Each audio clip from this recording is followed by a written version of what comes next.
Alright. What is up, YouTube boxing family? It's K right here. I'm back with another good video for you guys today. I wanted to talk about Mr. Jose Valenzuela in his recent defeat to Edwin de los Santos. I think this is a pretty good, breakdown for me to talk about. And I guess where does Jose Valenzuela go from here? Um, this is not the end of the world. I don't think Jose Valenzuela is a bad fighter. Um, I think he's a very good, tremendous fighter with a lot of potential and skill. And I think this is only the beginning of something greater. So I think Valenzuela, he's a very tough fighter. And there was just something that he just didn't possess in a skill set to defeat a guy like Edwin de los Santos. So yeah, let's get right into it. I thought either way, this was a very good fight while it lasted. Unfortunately, Ryo, he got stopped in 3 rounds. Not the greatest outing in the world, but Edwin de los Santos, he is now 15-1 or 14-1. Yeah, he's 15-1. But he has 16 fights, only lost to the hands of William Foster III, in which that was a very tough competitive fight, in which I think that fight was at 130 if I'm not mistaken. Yeah, it was. So yeah, Edwin de los Santos, he actually moved up in weight, or I guess that's what happened. I don't know. Yeah, he did. Yep, he moved up in weight. So basically, Santos, he saw the advantage that he could take against a guy like Jose Valenzuela, and he just looked monstrous at 135. So yeah, that's crazy, man. Like Santos, he's a very young guy. He has a lot of experience for that young of an age at 22. And I just think, like, where we see him right now, like you can easily tell he's been in boxing for a very, very long time. And his skill set is very, very rare.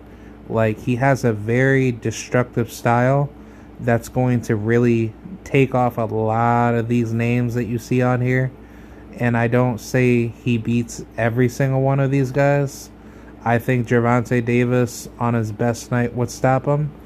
But Santos has a very, very good chance to knock out Gervonta Davis. Because, well, I wanna say that.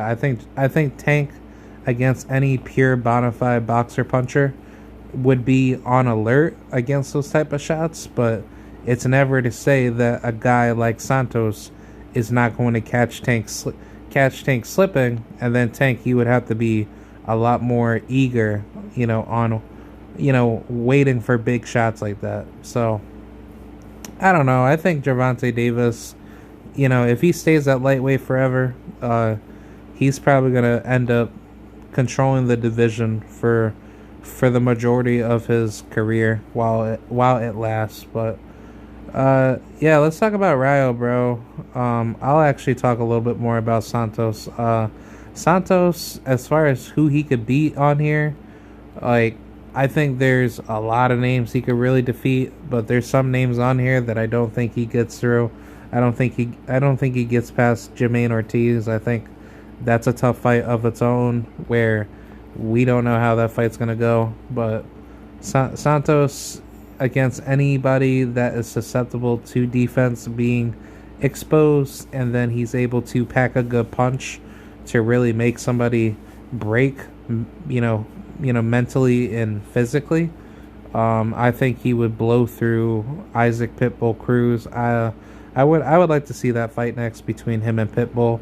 I think that's something that the WBC should end up doing, to actually make a fight between him and Pitbull next.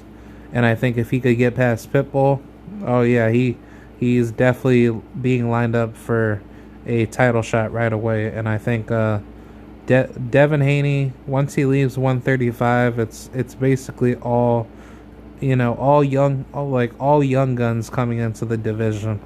But I think Santos, he could beat Zaur Abdulwalev. I think he would destroy a guy like Ricardo Nunez. Michel Rivera is that's a very live dog type of fight. But I think if he catches Rivera smooth, he could very well just break him and just stop him. But I don't know, that's a very difficult fight to call. William Zepeda, I think he would beat Zepeda, but Zepeda can beat him. So that's a true 50-50 fight. And other than that, there's really nobody else on here other than, well, no, like definitely Frank Martin. I don't think Frank Martin is going to take him lightly. I think Frank Martin would very well destroy him, but he could get destroyed by Santos. So Santos, he's a live dog. 135 is just getting started. There's a lot of names on here that we just don't know yet that could easily ruin somebody's night. And it's like similar to 154. It's a hot division. Sometimes it looks a little bit stale in competition, but once people start building up their talents and you start seeing all these guys just come up out of nowhere and just start dominating, that's where the division gets really, really hot.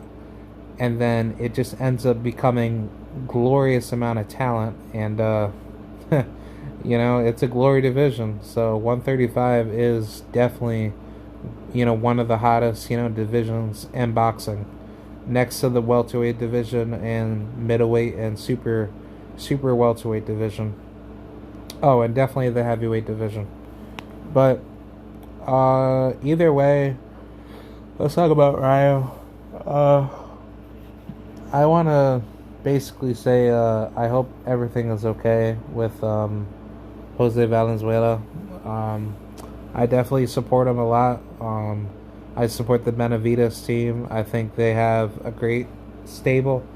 But I do believe that it is time for him to start upgrading his training a little bit better. I think that he needs to start working on his defense. And he needs to start, applying more focus on ring IQ. And, just like the basic core fundamentals of being a good standard boxer puncher. We already know that Rayo, he could punch. There's no doubt about it. But the biggest issue is just coming into a guy like Edwin De Los Santos, a guy who could punch and bang with you or box with you, and he has great footwork to the point where the ring IQ is definitely being outmatched. But I just don't see Rayo really using that type of style that would be beatable towards everybody. His style looks very slow. He doesn't look like a very heavily active fighter.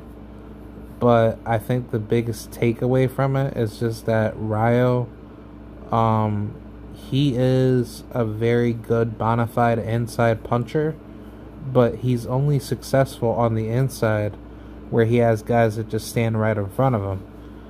And I think that's really the biggest takeaway when you have somebody that boxes and moves like a De Los Santos. Santos can easily just crush him. So I think, that's just like a Rayo that just didn't come focused and prepared. Because I don't think it's a bad style matchup. I think Rayo has the perfect style to beat a lot of guys. But his style just needs more development. He's not garbage. It's not like Josue Vargas type of fighting. And no disrespect to Josue Vargas, but I think like the disrespect that a lot of people have been putting on Rayo after he loses his very first fight, where his undefeated record is now blemished, and he gets stopped by a much better, dangerous competition fighter. That just shows like you guys are just like very disrespectful as a whole. And to the racist Mexican boxing fan base, you guys are dickheads, man. Like, you guys have no support in your fighters. Like, us black Americans, like, we stand up more for your fighters than you guys stand up for your fighters. But, I mean, for me at least, like, I've supported Rayo Valenzuela for quite the longest. I've always, adopted him as, like, one of a top American fighting talent, because he acts more like American, right? Rather than acting Mexican. He doesn't just act exclusive to the Mexican audience to say, I only do this for my Mexican fan base. He does it for all. Yeah, he does it for every single one of his fans, like, Rayo, if you're listening, like, I support you, but the black American fan base on YouTube, we like you. So, I'll be the first one to say, like, as a black person myself, like, I like Rayo, man. Like, Rayo, he's a monster, but you just got beat by just a better guy. Like, there's nothing wrong about that. It just shows that there's levels to this game, and that's a great thing about boxing. Like, you have so many great talents out there, but it's not to say that they're better than you on, forever.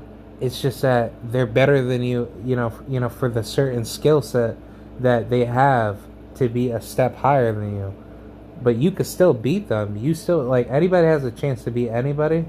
But if you have a style that they've already seen before, and they've already deciphered those codes to beat them, then that's really where styles make fights. So, I think the style that was being used was the wrong style applied to beat Santos. So Rayo, he has work to do, but it's really not that much. He needs to work on his defense and footwork, and just utilizing his jabs a lot better. Stop swinging for the fences and hope that you get like a good victory in the exchanges. I think if he does work on that and makes himself more of a bona fide boxer puncher, then Rayo, he will definitely give a lot of guys a lot of trouble. And I think his reign to the lightweight, fame, or to the lightweight division, it'll definitely evolve a lot better. But my next opponents that I would like to see him fight next would be go after Jezreel Corrales, try to get that fight in with him, and then try to go after De Los Santos. But I think with De Los Santos, he's going to be busy with trying to get a fight in with Isaac Pitbull Cruz, so I don't think that fight between him and Valenzuela will end up happening anytime soon. But I'd probably say within like 2-3 fights from now, I think him and De Los Santos will see each other very soon, at the very, very near future. Because I wouldn't want to leave that fight hanging. I think it's time to start, regaining like your stripes, and to beat a guy like De Los Santos at a rematch. That definitely speaks a lot of volume out of Rayo's, energy. He says he wants all the smoke, so it would be best to go after all the smoke that either beats you or has a tough fight with you. So, I think that's what Rayo should do. I don't think it's the end of the world. I think it's all determined on how good Rayo redevelops in his training. I think that's the only thing that's really there for him. But it's not like he does anything wrong. He has to just go back to the drawing board and just keep getting better. So that's pretty much it. I don't have anything else left to say, but let me know what you guys think. And yeah, man, I will definitely come up with more videos in the future. So yeah, that's pretty much it. Shout out to Raya and shout out to the Benavides team. And yeah, man, shout out to TWT and LDBC. So I'll see you guys. Peace out. Bye.